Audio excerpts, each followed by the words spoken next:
ముంబైలో సబర్మన్ జిల్లాలో 2023 ఏప్రిల్ 20వ తారీఖు ఎప్పుడో ఒక కస్టమర్ ఫ్లిప్కార్ట్ ద్వారా ఐఫోన్ బుక్ చేసుకున్నాడు.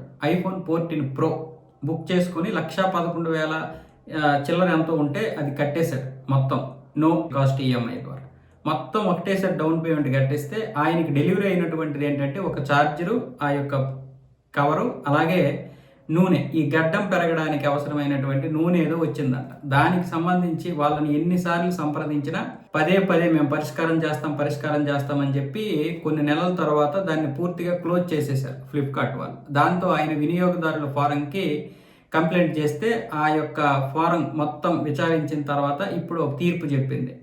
ఆయన వేతనకి 50,000 రూపాయలు, అలాగే ఈ ఖర్చులు 20,000 రూపాయలు, ఆయన కట్టినటువంటి ప్రీమియం 1,11,893 రూపాయలు, మొత్తం కలిపితే 1,82,000 రూపాయలు, 1,81,000 మొత్తం ఎంత అయితే అంత 45 రోజుల్లోగా ఫ్లిప్కార్ట్ కట్టాలి. ఆయన కడతారా, లేకపోతే విక్రేత కడతారా, లేకపోతే ఎవరు కడతారు?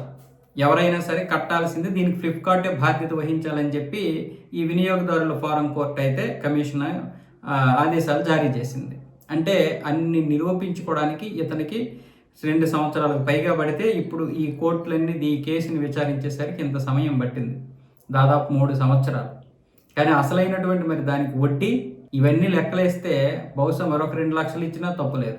అంటే నమ్మకం కోల్పోతారు. కానీ ఇప్పటికైనా న్యాయం జరిగింది కాబట్టి కొంతలో కొంతవరకు బెటర్.